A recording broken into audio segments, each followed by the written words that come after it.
Bom dia a todos e a todas. É com muita alegria que a gente começa aqui mais um encontro temático do Núcleo de Estudos Avançados do Terceiro Setor, aqui da Pontifícia Universidade Católica de São Paulo. O NEATES é um núcleo que tem 20 anos de existência e atuação. Vai completar 21 anos numa celebração bonita, que todos estão convidados. Vai ser dia 5 de setembro de 2019. É o encontro de confraternização que vai trazer os principais feitos do núcleo nos últimos 20 anos e trazer também uma roda de conversa bastante interessante com essas pessoas que foram nossas precursoras, que foram quem abriram as portas do mundo acadêmico há 20 anos atrás, especialmente aqui o professor Luciano Prates Junqueira, que é o nosso coordenador do núcleo, fundador do NEATES, junto com o Ladislau Dalbor, professor aqui da casa também, que também é fundador do núcleo. E a gente convidou também, eu vou mediar a mesa, né, também sou parte, né, da fundação do núcleo, e a gente convidou também a professora Rosa Maria Fischer, da USP, que analogamente também lidera uma iniciativa parecida, e o professor Merege, da GV. Então, vai ser uma roda de conversa bem interessante para analisar os últimos 20 anos do tema, né, da gestão do terceiro setor nas universidades, enfim, e o impacto disso na vida real das organizações e das suas relações com o Estado, com as empresas, e pensar o futuro, né? A gente tem esse desafio de olhar para trás como um termômetro, e essa avaliação nos ajuda a planejar os próximos passos. Então, fica o convite aí para o dia 5 de setembro. O NEATES, enfim, tem várias atividades, desde pesquisas, cursos e formações em geral. E, nesse momento, a gente tem em aberto a inscrição já para o curso de especialização em gestão de projetos e organizações da sociedade civil. É um curso de 2 anos, interdisciplinar, que tem, enfim, formado muita gente desde 2008 e que, nesse programa de agora, teve uma reformulação para aperfeiçoar, modernizar. Então, tem uma carga horária bem interessante. A gente tem uma disciplina de Direito e Legislação Aplicada, as organizações da sociedade civil. Então, fica o convite para quem quiser se interessar mais por esse curso de especialização. E tem também vários cursos de extensão que também estão abertos para inscrição. Um deles é sobre o MIROSC, o Marco Regulatório das Organizações da Sociedade Civil, e esse está indo para a 4ª edição. Então, tem também aí um conteúdo bastante interessante, vários professores que estão se dedicando nessa construção, em especial nossa grande amiga, parceira, Paula Estorto, que está aqui presente, também faz parte do núcleo, e que também está junto comigo e com a Érica Bechara nessa iniciativa com o professor Luciano Junqueira. Há outros cursos de elaboração e gestão de projetos, enfim, os professores e os membros do núcleo têm apresentado propostas ao COGEAI e esses cursos funcionam de maneira regular a cada semestre. Então, os temas que interessam vocês podem ser consultados na página do COGEAI, e também há uma página do NEATES na internet dentro do site da PUC, que tem muitas informações, incluso um repositório de coisas antigas que já foram produzidas e que permanecem atuais em termos de subsídios e estudos. Incluso os vídeos também da TV PUC, que nos acompanha e que hoje está também gravando. A gente fez um encontro NEATES sobre a implementação do MIROSC em Belo Horizonte, no último dia 9 de maio. E esse vídeo já está disponível do evento como um todo, assim como o de hoje, que se inicia agora sobre a implementação do Miroski no estado da Bahia e no município de Salvador, que também está sendo registrado pela TV PUC, a gente agradece, e que vai ficar disponível para todos depois.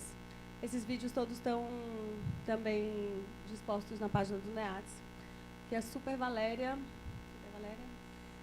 que está liderando e cuidando aí junto com o professor Padula e todos os membros do núcleo. Então, feitos os agradecimentos e as apresentações, eu vou convidar aqui à mesa os amigos que eu tive a oportunidade de conhecer nessa trajetória, mas que são, na verdade, as pessoas mais importantes que estão fazendo acontecer a implementação do Miroski no estado da Bahia e no município de Salvador. Então, começo aqui com a Candice Araújo, que é conselheira do CONFOCO, Conselho de Fomento e Colaboração do estado da Bahia. Candice é da Caritas, ela é contadora de formação, trabalha também no projeto da Plataforma para um Novo Marco Regulatório das Organizações da Sociedade Civil, que é a coalizão de organizações que demandou, gerou, subsidiou e hoje está atuando nesse processo de implementação e regionalização do Miroski Brasil afora. Então, a Candice vai contar um pouco da experiência do estado da Bahia. Muito bom você estar aqui, Candice. Obrigada.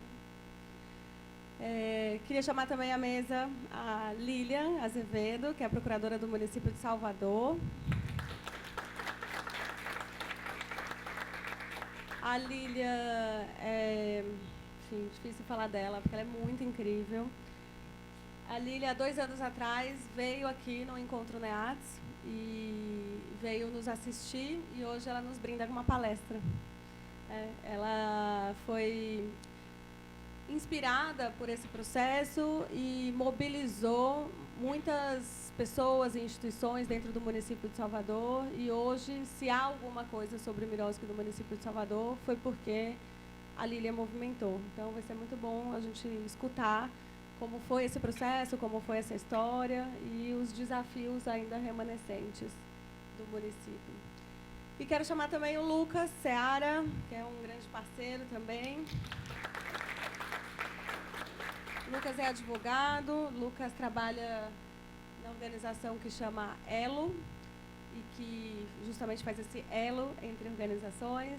A ELO também faz parte desse projeto da Plataforma para um Novo Marco Regulatório das Organizações da Sociedade Civil. Ele também mora na Bahia, então a gente tem aqui a honra de contar com os 3. Mas, na verdade, o Lucas também passeia em todo esse território nacional, discutindo, fazendo rodas de conversa sobre o marco regulatório das organizações da sociedade civil. Então, ele vai complementar as informações sobre o estado da Bahia, mas vai poder também falar desses desafios da implementação do Miroski que ele tem visto o Brasil afora. Eu sou Laís, de Figueiredo Lopes, sou filha da PUC, fiz graduação, mestrado aqui na universidade, faço doutorado na Universidade de Coimbra e fui por 5 anos assessora especial na Secretaria-Geral da Presidência da República, liderando esse processo da construção da Lei 13.019 de 2014. Então, agora, nesse momento, sou advogada, trabalho na área e com todos esses conteúdos construídos e todas essas intersecções, estou aqui também, em nome do Núcleo, trazendo mais debates e mais reflexões sobre esse tema para que a gente possa pensar em como avançar mais. Então, estou muito feliz de estar aqui e essa é a abertura deste encontro sobre o Miroski na Bahia e em Salvador.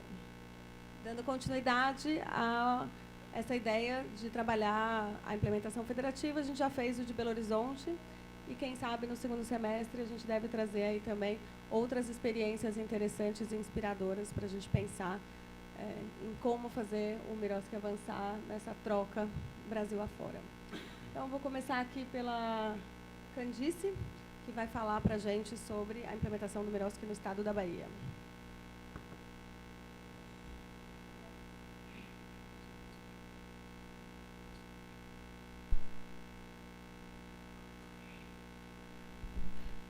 Bom dia, gente.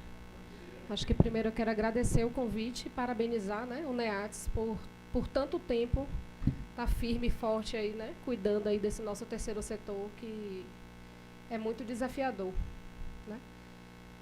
Trazer que, para mim, estar aqui hoje, de fato, é uma vitória por todo o processo que a gente vem fazendo lá na Bahia, né? Dizer que nessa trajetória poder encontrar com Laís em alguns cursos, a Paula também tem sido muito rico para a gente, e a gente tem conseguido fortalecer ainda mais o processo que a gente vem fazendo lá no Estado, que não é uma tarefa fácil, confesso a vocês. A Lília também, a gente já esteve em alguns eventos, né? E também imagino o quanto para ela tem sido difícil implementar lá no nosso município, que eu também moro em Salvador e tenho acompanhado algumas coisas, né, por lá. Eu queria só o passador, Lucas, você me passa.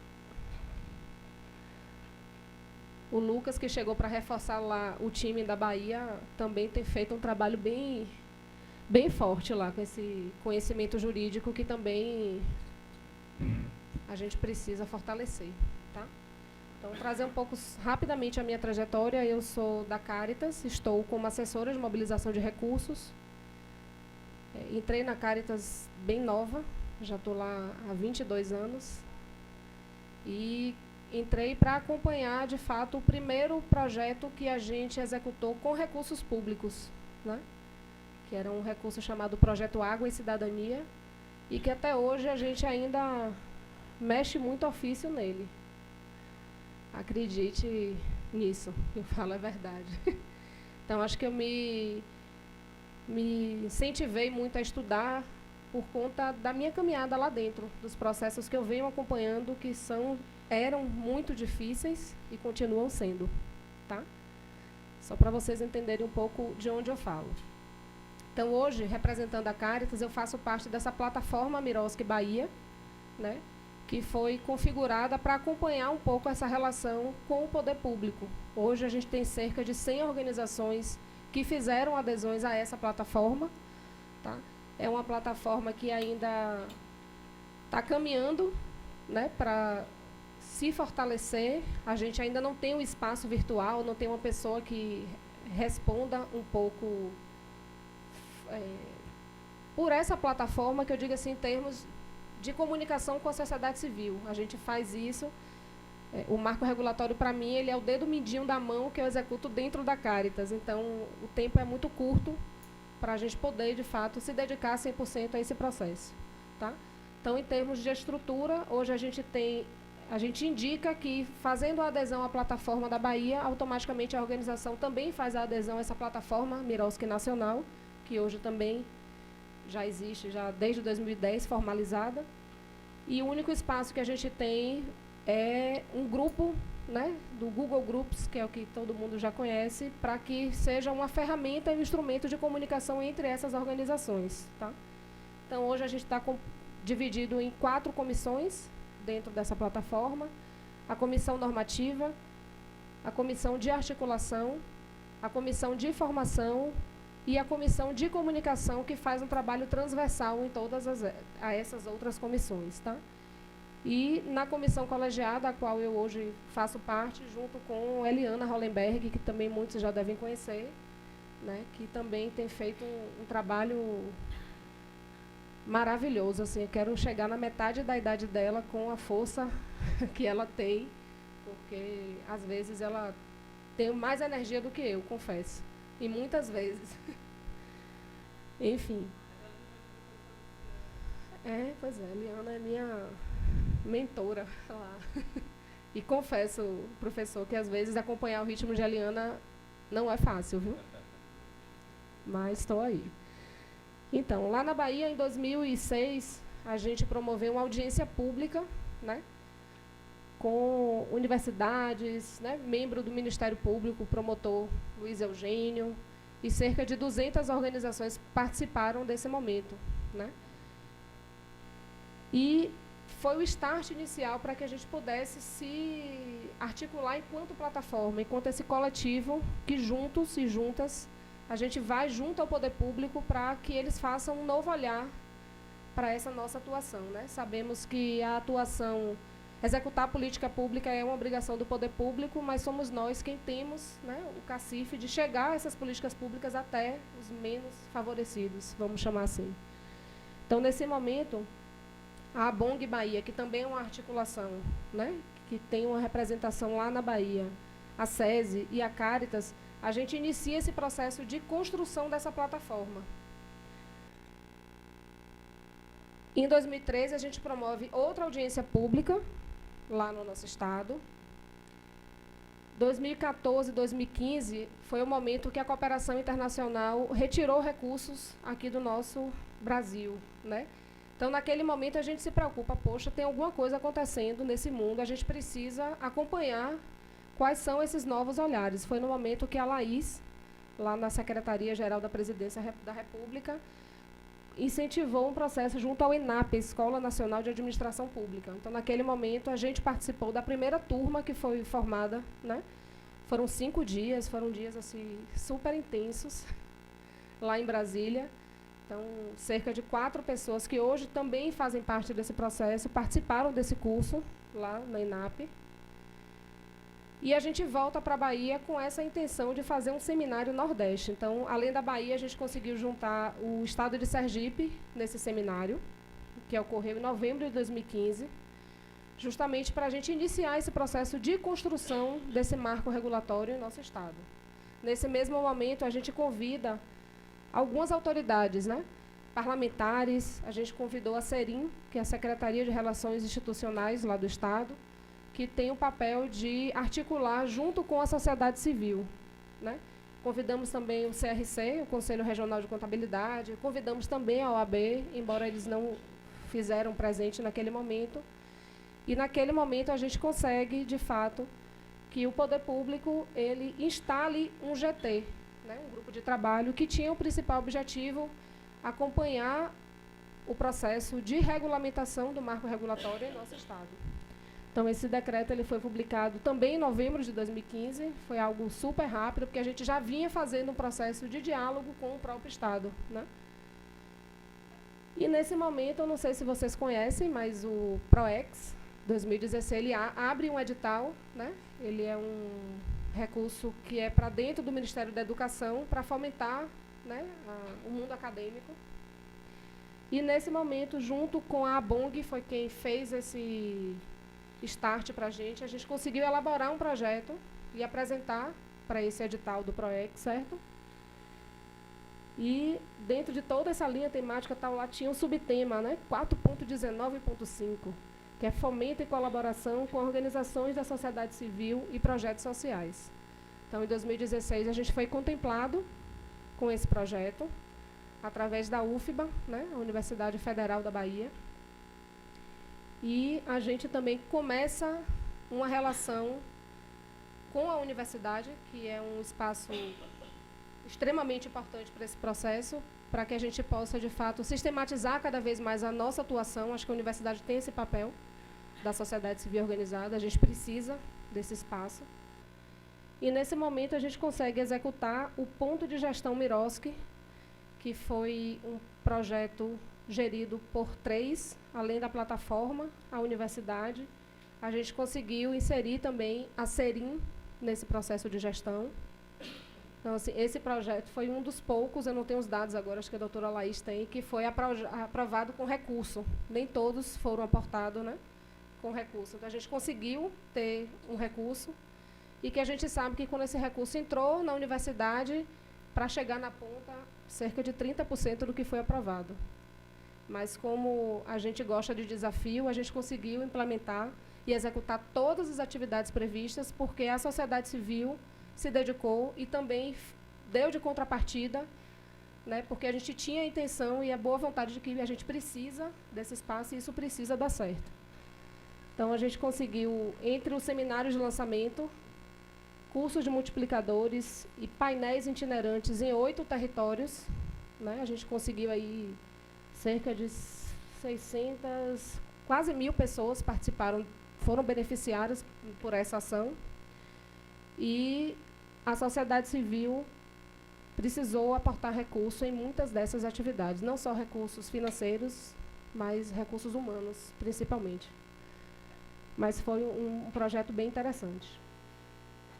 Então, nesse momento, com a constituição do grupo de trabalho, que a gente tinha já essa finalidade, né, de propor uma minuta, naquele momento a gente fez um estudo, né, foram várias reuniões, para entender qual seria o melhor instrumento para regulamentar o marco regulatório em nosso Estado. Então, foi um trabalho bem difícil. Então, conseguimos aí um espaço virtual, que a gente conseguiu movimentar a consulta pública. E, em outubro de 2016, a gente consegue publicar o nosso decreto número 17.091. Foram 7 meses de trabalho, 17 reuniões ordinárias, 29 reuniões extraordinárias, seminário, videoconferência que a gente conseguiu transmitir para 32 municípios do nosso estado. Foi bastante interessante. E conseguimos iniciar a produção de um plano estadual, né, que nesse momento tinha a configuração de 5 módulos, e que a gente trouxe todos os pontos que a gente acha importante conter nesse plano do marco regulatório, que você não pode chegar para compreender o que é a lei se você não compreende o passo a passo que tem que ter antes dele. Então, a gente conseguiu produzir, junto com o Estado, 5 módulos para que a gente pudesse implementar, né, já que a lei diz que a capacitação ela é prioridade, precisa ser executada. Nesse momento, a gente consegue refletir a importância desse Confoco, que hoje eu também estou aqui representando, né, o Conselho Estadual de Fomento e Colaboração. Hoje a gente tem 40 organizações que compõem esse espaço, né, subdividido em 10 segmentos. São organizações que representam, né, enquanto titular, enquanto suplente, e também representantes de 10 secretarias que compõem hoje o nosso Estado.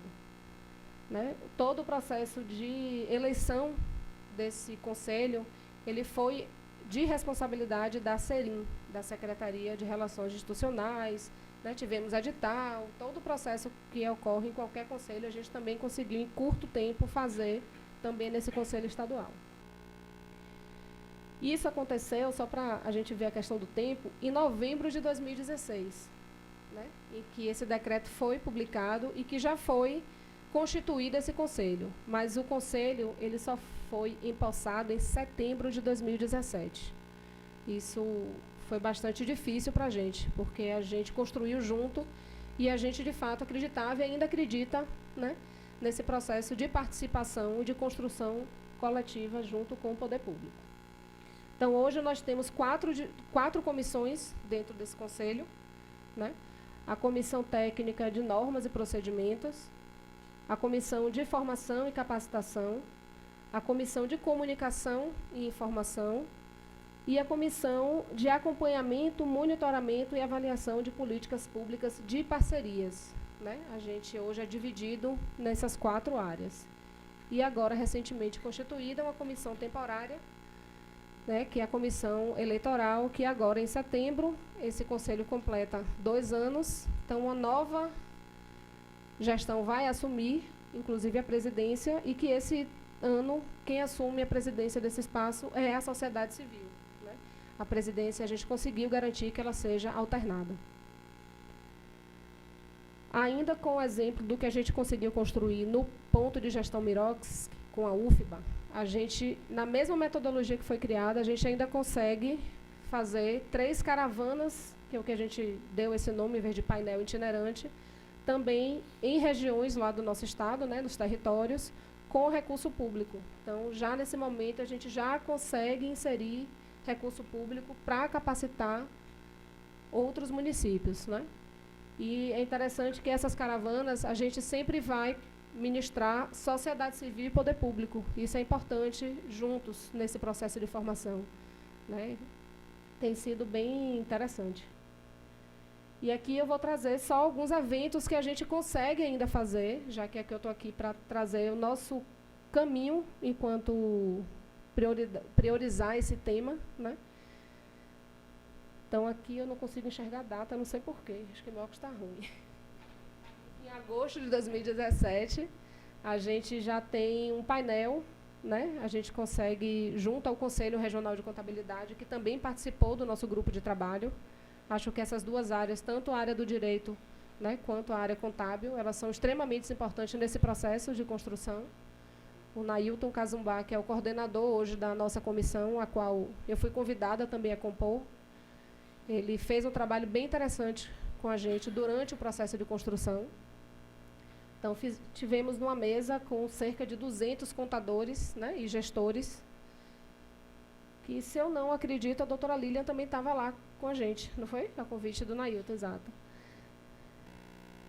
Além disso, nós fomos convidados também pela Escola do Legislativo lá de Salvador, né, para um seminário também, para refletir essa importância do marco regulatório. A doutora Lídia também estava lá, né, por ela ter esse peso nas costas de puxar o processo do marco regulatório lá em nossa cidade, né.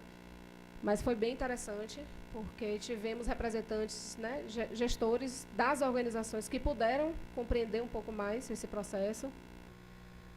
Nós conseguimos também priorizar essa temática no Fórum Social Mundial, que ocorreu em março de 2018, lá também em Salvador. Tinham representantes de outros países, inclusive, né? Conseguimos também participar da audiência pública que foi promovida pelo Padre João, né, para que a gente pudesse refletir, junto a outros entes federados, esse processo do desafio dessa implementação, tá? Porque eu acho que regulamentar, a gente achou que fosse o mais difícil, mas não é não. O mais difícil está sendo garantir essa implementação. Nós conseguimos também, junto com o Tribunal de Contas do Estado, organizar um encontro técnico, né, para que a gente pudesse perceber quais são essas divergências, né, principalmente com membros do tribunal. A doutora Paula também pôde participar lá desse momento, foi brilhante a participação dela. E, de fato, a gente percebe como isso tem sido visto por esses atores, né, do Tribunal de Contas, com um olhar ainda nos moldes antigos de convênio. Então, aí tem matérias que isso repercutiu lá em outros sites, né, destacando, de fato, o papel pioneirismo que a gente tem feito no marco regulatório, né, o processo de construção coletiva, né, que a gente vem fazendo. E, logo após esse momento com os órgãos de controle, a gente consegue convidar representantes de outras universidades também para refletir esse papel da universidade nesse processo, e que foi bem interessante. A gente conseguiu ter representantes da UNEB, de outras escolas particulares, que já inicia, né, esse olhar, essa preocupação, de fato, com a área acadêmica para isso, que acho que alguns cursos, tanto do direito quanto de contabilidade, não traz na sua grade, inclusive, o olhar do terceiro setor. Acho que isso a gente precisa também trazer, essa reflexão. Aí a gente traz outros momentos que a gente vem tentando contribuir também com o nosso exemplo em outros estados e outros municípios, lá no Fórum de Políticas Públicas lá de Florianópolis, onde a gente pôde também debater com Florianópolis e com Santa Catarina o decreto que tem lá, que, de fato, muitos trazem elementos contraditórios do que diz a lei. É o mais comum que a gente consegue perceber nesses instrumentos que estão sendo construídos. Uma participação enquanto conselho numa audiência pública em Sergipe, que hoje o segundo estado que está constituindo uma plataforma, né, da sociedade civil hoje é o Sergipe. A gente já tem uma plataforma Mirosca Sergipe já bem fortalecida, e a gente tem feito esse desafio de estar junto com eles. E o último evento, que foi mais recente, que o Conselho também executou e priorizou, é uma formação convidando todos os conselhos de direito que existem em nosso estado, que hoje são 26, e a gente conseguiu reunir representantes de 24. Né? Então, agora, recente, em maio, a gente conseguiu executar essa formação. Foi um processo bem interessante, porque a gente percebe como esse tema ainda é novo em muitos conselhos de direito, né? E trazer aí o nosso site, que hoje já está no ar, né? O www.confoco.serim.ba.gov.br, que é um espaço, não sei se eu vou saber a técnica, mas é um site responsivo. Não é responsivo que chama, quem é da área técnica? Expansivo. Obrigado, colega. Que se você acessar aí no celular, você vai conseguir ter acesso, né? Ele pode ser visto em todas as plataformas, Android, iOS. É o primeiro espaço virtual do estado da Bahia, inclusive, que tem esse formato. Ele já está no ar, a gente está tentando atualizar aos poucos, porque, como a gente falou, a sociedade civil e o poder público, o Miroski é só um dedinho, né, de tantas outras coisas que a gente faz. Então, quem quiser olhar, tem lá todo o nosso histórico, né? A gente tem o que é, de fato, o Conselho, tem, de fato, as últimas notícias que a gente está conseguindo registrar. Né? Tem aqui o institucional, o organograma, como a gente se constitui hoje. A gente tem a parte da legislação, a gente está colocando todos os instrumentos que estão vinculados ao Miroski, né? Tanto a lei, o decreto federal, o decreto do Estado, a questão do... Meu Deus, os atos, todos os pareceres que a gente tem feito enquanto conselho. O Lucas vai trazer mais elementos em relação a isso. E tem um espaço que está voltado aos municípios, né? A gente produzia umas orientações visando contribuir com esse processo também em nossos municípios, né? Onde pouco se tem ainda registrado de ato em relação ao Miroski. Então, isso é um pouco o caminhar que a gente vem fazendo com bastante dedicação lá no nosso estado. Aqui estão os meus contatos, né? Cáritas, hoje faço parte do Conselho Regional, represento o segmento de ação social para dentro do Confoco, né? Faço parte da plataforma nacional, faço parte hoje representando essa plataforma na Secretaria Executiva dessa instância nacional, né? Que é composto pelas organizações da sociedade civil. E é isso, espero ter enchido vocês de informações e que vocês estejam todos empolgados para fazer várias formações aqui e em outros estados. Estou aqui à disposição para qualquer dúvida que eu possa ajudar aí a vocês.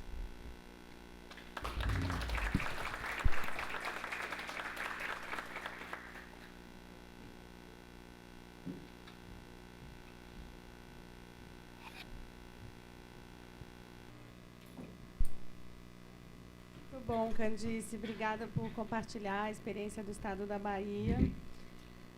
É legal ver que tem umas sementes que a gente planta lá atrás e que elas dão árvores frondosas, né, com frutos bons. E essa é uma que eu acho que tem essa característica, né? Fazendo alguns comentários breves.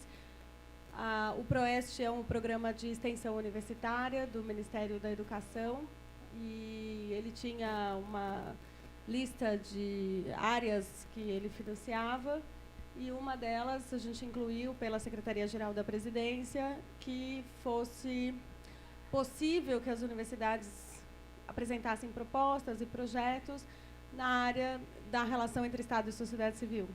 E a gente abriu vários conteúdos induzindo essa ideia de ponto de gestão Miroski, pensando que as universidades poderiam ter esse espaço de reunião acadêmico que também se articulasse com a sociedade civil, com o poder público e pudesse produzir uma série de informações, fosse pesquisas ou, enfim, quaisquer que fosse a vontade do desejo do projeto.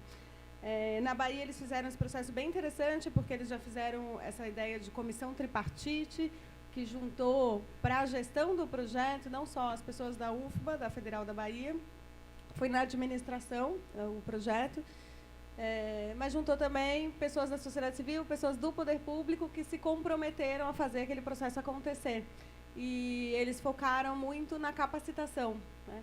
No caso, por exemplo, em Palmas, em Tocantins, eles fizeram uma publicação, um livro sobre o Miroski. Em cada lugar foi escolhido fazer uma coisa diferente. Mas foi bem interessante porque essa mesma conexão depois fez outras coisas, depois se comprometeu com as caravanas, enfim. E hoje vocês veem que quando eles aprovam um plano estadual de capacitação Miroski no órgão que cuida do processo de implementação, que é o Conselho de Fomento e Colaboração, tem muita conexão com esses frutos de que a experiência de capacitação no Estado já foi bastante consolidada, está apropriada, né? Então, assim, tem pessoas que possam fazer essa replicação de conteúdos nos espaços, que pode levar e fazer as discussões. E tudo isso também me chama a atenção porque se soma à base do próprio Conselho, né? Então, quando esse mesmo grupo também se reúne por impulso da própria sociedade civil e faz um grupo de trabalho e busca construir o decreto, também parecida com a experiência que teve no governo federal, de que a sociedade civil, constituída nessa plataforma para um novo marco regulatório, demanda do governo um espaço de discussão e articulação sobre a regulação de sociedade civil e que gera um grupo de trabalho específico entre governo e sociedade civil. Esse grupo de trabalho é um exercício do futuro Conselho de Fomento e Colaboração, porque esse grupo de trabalho já mostra como é possível trabalhar em conjunto, como é importante, porque os olhares são diferentes e são complementares. Enfim, só os servidores não dão conta de todas as peculiaridades, assim como só a sociedade civil não vai conseguir fazer um decreto de responsabilidade incluso do executivo. Então, essas competências somadas são as necessárias para que isso seja feito, e quando elas se somam no processo de diálogo, de construção coletiva, isso desmistifica, distensiona que o Conselho pode ser um lugar importante. E, na verdade, a gente percebe que o Conselho hoje é o grande órgão de referência. Todas as instruções normativas, todas as regulações que têm a ver com a Lei 13.019 no Estado da Bahia passa pelo Confoco. Ele vira, de fato, o lugar que foi pela lei pensado no espírito de ser um espaço de cuidado sobre monitoramento, sobre a implementação da própria lei. Então, enfim, queria só ressaltar esses pontos aqui da fala da Candice, que é bem interessante. Eu vou passar a palavra, então, agora para a Lilian Azevedo, que é procuradora do município de Salvador. Bom dia a todos e todas. Eu ia até falar em pé, Laís, mas eu acho que o microfone... Eu vou falar assim. O microfone... Mas fique tranquila, vamos começar. Bom dia. Muita honra estar aqui com vocês. Eu, ouvindo aqui Candice, ia passando uma história aqui, uma viagem no tempo, há 2 anos atrás, eu aqui em Neades, sentada aí, ávida por conhecimento. E aí, quando Candice fala que eu venho puxando a ideia do Miroski, né, que tem esse peso de estar puxando em Salvador, na verdade, Candice, eu meio que fui levada. Eu não sabia que estava nesse processo Miroski. Eu fui levada. E aí, como Laís iniciou aqui dizendo, eu sou procuradora do município de Salvador, e eu trago aqui no meu slide, inicialmente, falando um pouco de lugar de fala e lugar de escuta, e aí eu vou explicar um pouco isso, porque eu sou procuradora em Salvador há quase 10 anos. Desses 10 anos, 6 anos eu estava na Secretaria de Assistência Social, Secretaria de Promoção Social e Combate à Pobreza, e tinha, dentre as suas missões, a assistência social do município de Salvador. E eu já fui procuradora na saúde, fui procuradora na educação, fui procuradora na Secretaria de Gestão. Então, eu tinha uma visão sistêmica das demandas da Procuradoria, pelo menos nessas áreas. E aí, Candice fazendo esse histórico aqui do Estado da Bahia, e eu pensando, eu estava onde nessa época? Enquanto tudo isso acontecia, onde é que eu estava? E eu estava lá no meu gabinete, com meus processos. E eu me lembro que eu estava na Secretaria de Educação, e minha coordenadora, na época, disse, Lília, eu voltando da minha segunda filha, pós-licença maternidade, ela falou assim, vou lotar agora numa secretaria, que é a Secretaria de Assistência Social. Eu, poxa, mas eu voltando com criança pequena, vou pegar uma nova matéria. Não, mas é uma secretaria tranquila, é bem tranquila. mas só tem alguns convênios, e é bem tranquilo, não é nada demais. Diante da demanda que eu tinha na Secretaria de Educação. E eu, ok, ótimo, né? Bom pegar nesse momento de 2 filhas pequenas, eu tinha uma de 2 anos e a outra de meses em casa, vou para uma secretaria mais tranquila. E aí topei, e lá vou eu para uma secretaria mais tranquila. Só que não, é? E aí, é interessante encontros como esses, que são inspiradores. Eu vim ali no caminho, ao chegar para cá, conheci Pedro, né, Pedro, vou citar seu nome aqui, a gente perdido para encontrar o auditório, e aí eu vim conversando, ele me dizendo que ele é advogado, já estou fazendo o seu marketing, que ele é advogado, que ele quer conhecer mais sobre o terceiro setor, que ele quer se encontrar, por onde vai iniciar, e bacana ele estar aqui hoje, ouvindo isso, Pedro, porque eu não tinha ideia do que era o terceiro setor. Eu confesso a vocês, eu não tinha ideia. E já no início da minha caminhada, já na SEMPES, já lidando com os convênios, eu fui chamada para um programa de combate ao racismo institucional na cidade de Salvador. Fui chamada também, isso tudo nessa secretaria, para participar do Conselho da Mulher e começar a pensar em políticas públicas para as mulheres de Salvador. Depois, na OAB, eu acabei participando do grupo de trabalho com questões do terceiro setor, e tudo foi acontecendo. E aí, Lucas, eu fui me envolvendo. Eu acho que essa questão de Miroski, eu acho que ele seduz. Eu fui me envolvendo. E eu me lembro que eu chegava para trabalhar, para subir, né, para SEMPES, para o gabinete. Aí, ao chegar lá, eu olhava aquela fila enorme de mulheres na fila para o cadastramento da Bolsa Família. Era enorme, logo cedo, muitas com crianças na mão, e essa questão de criança me tocava muito. Acabei de vir da maternidade. E eu vi assim, e todas, em sua grande maioria, mulheres pretas da periferia. E aí, com todos esses movimentos, né, você vai começando a compreender o que é o racismo institucional. Eu fui me solidarizando. Eu fui me reconhecendo naquela jornada. E comecei a refletir, né, nesse meu lugar de fala dentro da secretaria, como procuradora do município de Salvador. Como é que eu poderia ir além, não ficar tão distante, apenas analisando o processo, que é muito importante, mas como é que eu poderia efetivamente estar concretizando, ou auxiliando, ou colaborando com a implementação de políticas públicas nessa área, já que eu estava ali. E aí eu comecei uma política de escuta, porque eu não conhecia. Né? Quando a gente não conhece, a gente busca, pelo menos, entender. Ao menos, se eu entendesse, eu pensava, os meus processos podem ser mais efetivos. Né? De repente, uma diligência que a gente coloca, porque alguém já colocou, porque a gente encontrou um modelo pronto de um colega que usou aquele modelo há anos atrás, e você não atualiza, e você não pensa se aquele modelo, se aquela diligência condiz com a realidade daquela entidade, condiz com a realidade daquela política pública que está sendo aplicada ali. E você não faz esse autoquestionamento. E você sai passando. E nada muda na vida dessas pessoas.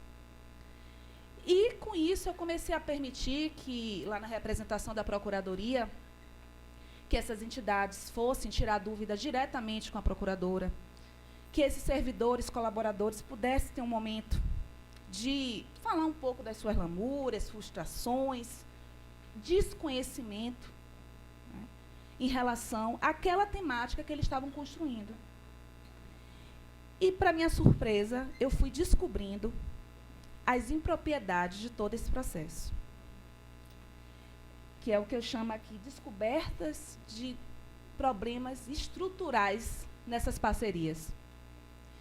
Planos de trabalhos inconsistentes, incoerentes, metas que não refletia o que, de fato, aqueles usuários precisavam. Muito problema na fase de prestação de contas, e, na verdade, não era na fase da prestação de contas, era porque um mau planejamento fazia com que, na prestação de contas, todo aquele problema viesse à tona.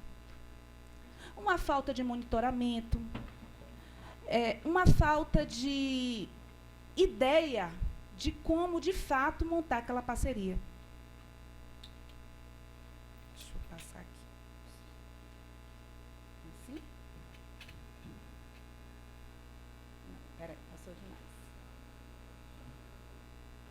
Som. E, pelo menos nesses atendimentos... Alô, alô.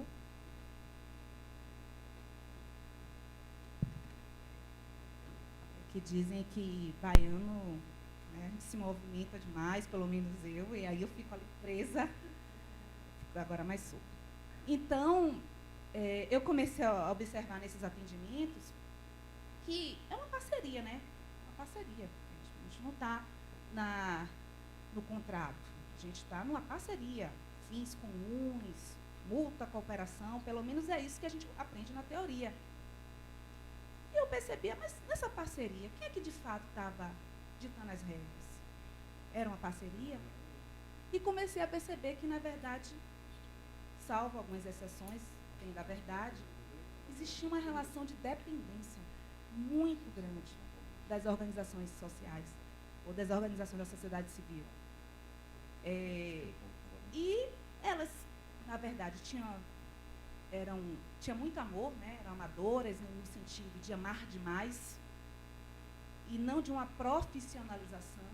E elas estavam ali com crianças em situações de rua.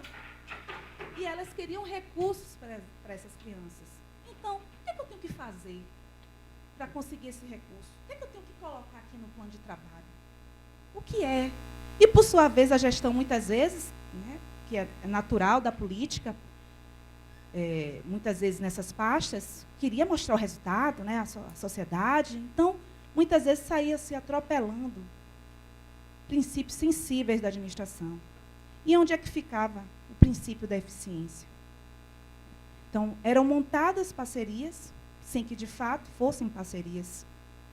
E sem que, de fato, esses usuários que estavam lá naquela fila, aquela mãe que estava lá com aquela criança, ela não tinha esse respaldo. E nós estávamos numa secretaria de combate à pobreza. Pois bem, outras questões que eu comecei a perceber era uma grande burocracia. Porque a burocracia, esse nome ficou muito estigmatizado. A burocracia ela é necessária. Eu sou procuradora, sou uma observadora das leis, né? Tenho que seguir por dever as leis, mas a lei ela não existe por si mesma, ela existe para um fim, né? Nós fizemos pactos sociais, escolhemos estar sob domínio de um Estado democrático de direito, mas existe para implementar uma política pública. E, na época, vocês bem sabem, em relação aos convênios, nós só tínhamos lá a tímida previsão do artigo 116 na Lei 8.666 e várias regras esparsas. E, no município de Salvador, na época, tínhamos a Instrução Normativa 01 de 98, que era uma instrução da Controladoria Geral do município, que trazia uma série de regramentos, uma série de normativas de como se repassar esse recurso financeiro a essas entidades. E, assim, a Procuradoria, e principalmente a CGM, ia tentando moldar essa parceria que, muitas vezes, nascia torta, cabia a CGM e a Procuradoria está ajeitando. Olha, a cabeça não é aqui, não. Você botou a cabeça do lado do braço, bora aqui ajeitar isso aqui. E, nesse processo, pense que haja diligência, haja análise de documentação, é um vai e vem, e essa burocracia, que era para ser só cautelar, passa a ser algo realmente insuportável para as instituições. Por isso que ela chegava a um momento, vocês querem que eu coloque o quê? Porque eu já não aguento, vai e volta, e não é isso. E aí, claro, que em todo o processo tinha aquelas instituições que aqui ou ali, de repente, não eram para estar lidando com recurso público, por uma série de motivos, mas tinham instituições muito importantes para o município e que ia nessa vala comum e eram penalizadas. E, além de ter a dificuldade do dia a dia, de lidar com as mazelas, com as violações de direitos humanos, ela era violentada a segunda vez pelo próprio poder público que tinha que estar tutelando elas.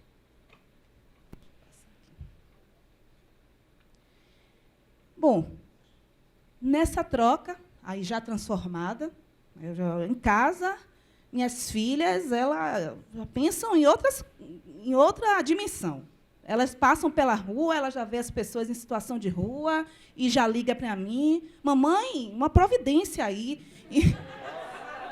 Que é isso? Eu vi 2 crianças ali. E é muito interessante esse processo. E aí, porque o Miroski é isso, gente. O Miroski, como Candice falou aqui, que é só um dedinho dos problemas, ele, na verdade, ele revela toda uma luta que está por trás. Ele revela a criança que está abandonada na sinaleira. Ele revela os problemas de entorpecente na nossa cidade. Ele revela a violência doméstica. E a gente tem que entender que não é simplesmente uma lei. Eu acho que o grande marco, se assim dizer, do Miroski, é a gente entender, seja por amor ao próximo, né, seja por entender, num contexto de política social, que é a implementação de um direito e não de uma caridade, ou seja, para entender que, se você quer evoluir como cidade, como cidadão, não adianta, não tem nada a ver com isso. Olha, se aquela criança está ali na sinaleira, fui eu, por acaso, que coloquei ela na sinaleira, eu não tenho nada a ver com isso. Fazer o quê se eu nasci assim? Eu tenho culpa agora? Ah, mas se você acha que você não tem culpa, é essa mesma criança que você não cuida, que amanhã vem para a sociedade e lhe violenta. Então, não adianta. Seja por amor, seja por entender o papel social da política pública, ou seja por medo.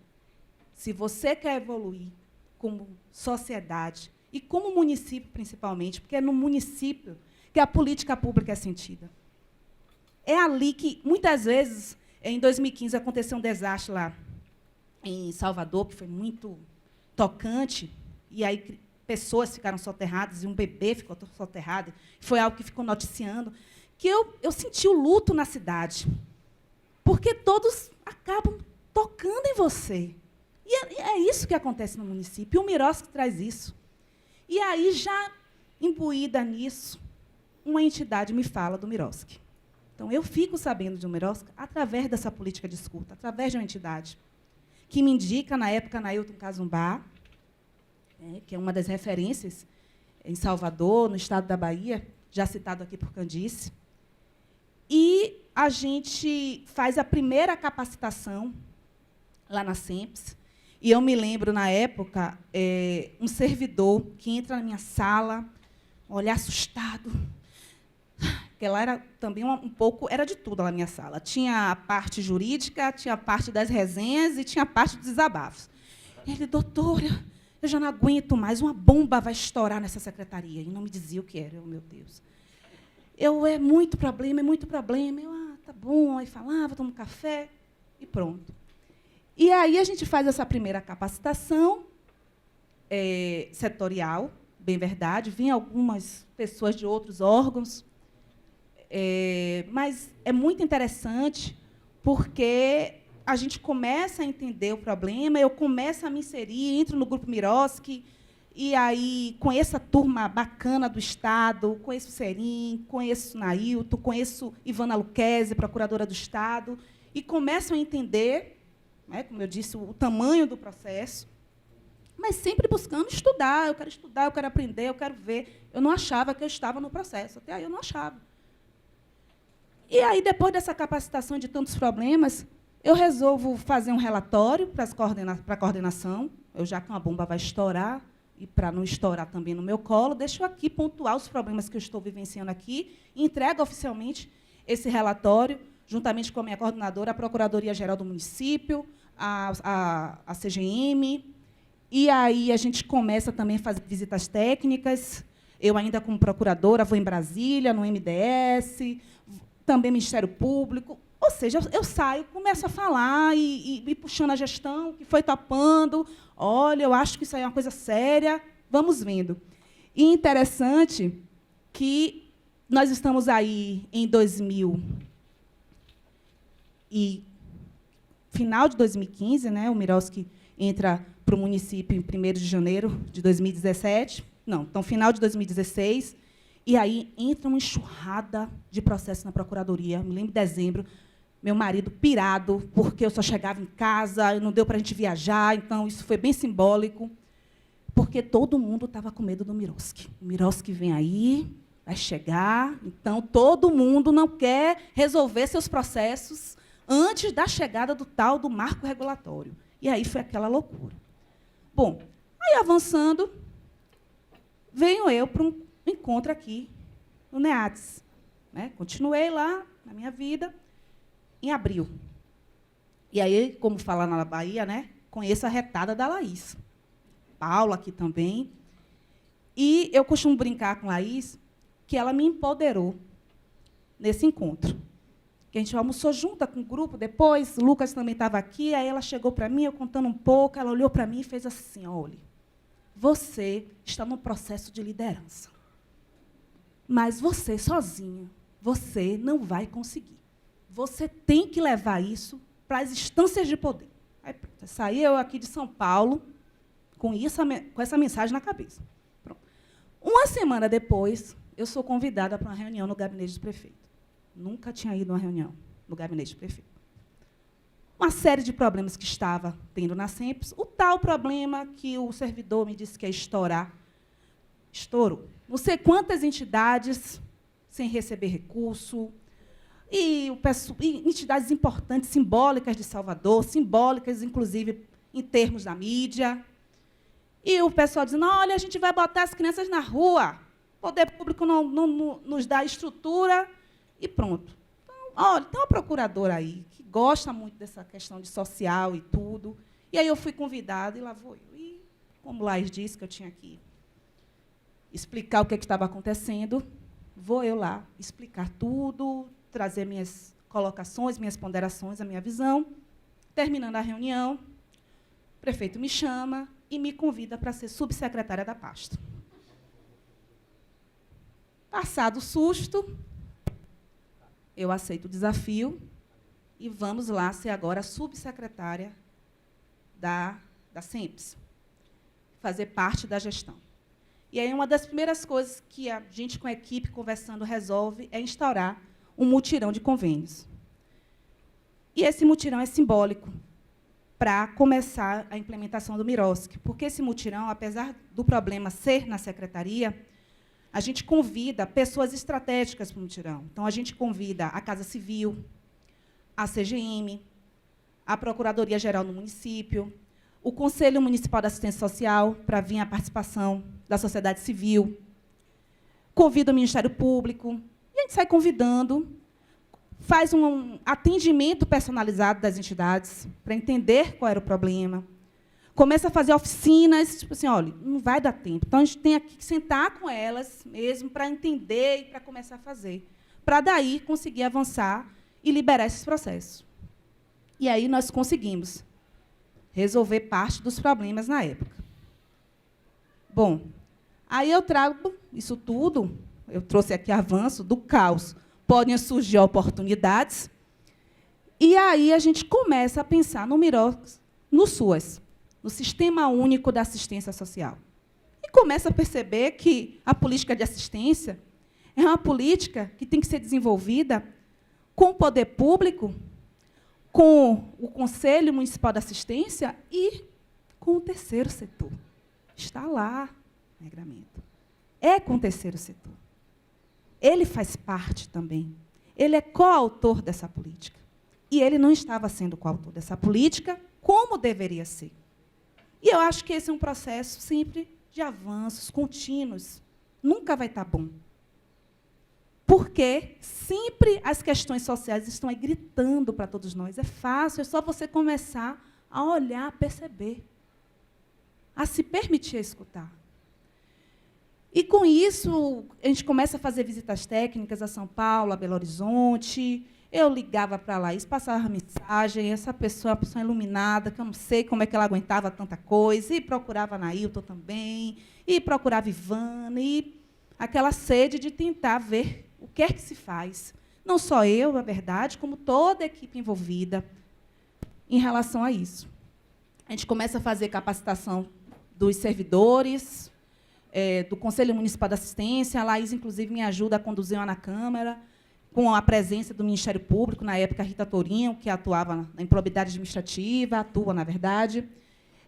E fazemos uma articulação com o gabinete do prefeito para, finalmente, publicar um grupo de trabalho, agora oficial, para fazer o decreto e para acompanhar a implementação do marco regulatório.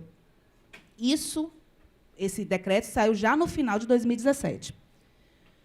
E aí, o que acontece? O grupo, e o medo era, olhe a bomba que já aconteceu aqui na SEMPES, todos os problemas, então vamos, é o que esse Miros, que tem que ter esse decreto, vamos regulamentar. Então, o grupo caminhou na urgência de fazer o decreto. E eu me lembro que eu e mais alguns, foi uma das vozes de estar chamando a atenção para a necessidade da participação da sociedade civil, e foi feita uma consulta pública, mas nem de longe, com o avanço, com a profundidade, onde foi viabilizada a participação da sociedade civil em outros lugares. E aí veio o decreto, e eu tenho 1000 coisas para falar desse decreto e para refletir sobre esse decreto, que não daria tempo nesse encontro, mas eu destaco 2 situações. A prestação de contas, que já eu falo, e o Confoco. E me coloco aqui pensativa. O Confoco Salvador. O decreto diz, fica no artigo 10, fica criado o Conselho Municipal de Fomento e Colaboração, Confoco. Fica criado. Mas ele não está efetivado. Ele está criado, mas ele não está efetivado. E eu fiquei, quando eu estava fazendo o slide, eu boto isso como avanço, eu boto como desafio, e refletir. Eu vou colocar como avanço, porque, pelo menos, ele já existe no mundo jurídico. Ele só falta, sei lá, ser alimentado, alguém que adote. Ele está aí criado, e aí, eu não sei, fica aí a ressalva. É uma criança em situação de rua, precisando aí. Boa, Laís. E aí, como avanço, eu trago aqui também uma construção de uma ressignificação do papel da CGM, da Controladoria. Porque, como eu disse lá na frente, com a Instrução 01, a CGM ela olhava todos os detalhes, cada processo, de forma individualizada, aquele controle de conformidade rígido, juntamente com a Procuradoria, e aí muda. A CGM sai aí um pouco de cena, deixa os parceiros resolverem sua relação, e há uma mudança nisso. Vem também um portal de transparência, que começa aí, ainda que timidamente, colocar, pelo menos informar a população a existência de parcerias, cria-se um campo, tanto que isso é interessante, que, se vocês entrarem no portal de transparência de Salvador, e nessa parte de convênio, que ainda está lá com o nome de convênio, o certo seria, inclusive, estar alterando para também parcerias, mas, em 2017, você percebe que só tem parcerias da Secretaria de Assistência. Para você ver como realmente foi a setorial que começou esse movimento. Em 2018 é que começa a aparecer das demais áreas. E aí surgem os novos instrumentos, e é como o doutor Tomás, aqui no último encontro do NEATS, falou, aqui nessa mesma sala, que o Miros, que ele trouxe um aprofundamento das autoridades, dos órgãos envolvidos, dos personagens envolvidos na temática. Então, você começa a ver, pelo menos, você vê que o Estado já estava avançando bem antes, mas você começa a ver, em relação ao município de Salvador, primeiras capacitações, rodas de conversa, mas pensando no município de Salvador. Então, a turma começa a pensar o Miroski, coisa que não existia. E aí, vamos agora falar dos desafios. É interessante eu novamente situar um pouco do meu lugar de fala agora. Passou aí o ano de 2018, a gente conduziu com a equipe da SEMPES os primeiros editais, tanto que está tendo fruto agora. Alguns tiveram que ser anulados, alguns vacilos no meio do caminho. Só sei que a gente começou a conduzir isso em 2018. E aí, em março de 2019, eu deixo a subsecretaria da SEMPES e retorno para a Procuradoria-Geral do município. Bom, né, agora vou dar uma descansada desse assunto. Ok, foi bom, mas agora vou dar uma descansada. Volto para a Procuradoria-Geral. Na Procuradoria-Geral, eu sou convidada para assumir uma coordenação, que é a coordenação das representações. São as setoriais, as diversas secretarias, saúde, educação e por aí vai, do município. Cada uma delas tem lotado um procurador, e eu estou coordenando essa pasta de maneira sistêmica. E, quando eu chego lá, o problema número 1, mais grave, é o Miroski. Aí eu me rendo, é o jeito, é o Miroski. E aí, o problema agora não é mais setorial, o problema é sistêmico. No mínimo, as 3 a 4 secretarias estão, de novo, com os processos parados, com o recurso em fundo acumulado, as instituições desgastadas, a ameaça, e pronto, aí começa, né, agora. E aí eu fiz assim, bom, problemas sistêmicos precisam de soluções sistêmicas. E a gente hoje tem um decreto, mas se você hoje, até para fazer essa palestra, né, você procura, né? Bom, quantas parcerias tem o município de Salvador? Como é que está? Você tem que sair catando, liga para um, liga para outro. E não dá para você, não dá conta. Laís, muitas conversas comigo, dizia, Lília, ok, mas você tem que começar a multiplicar, fazer essa corrente aí do bem, para conseguir avançar nisso aí. Não dá sozinha. E aí eu fiquei aqui, norteada, porque é o que eu boto aqui, pelo artigo 5º e 6º da lei, que traz ali as diretrizes e fundamentos, que, na hora de dúvida, do deserto, foi quem me socorreu.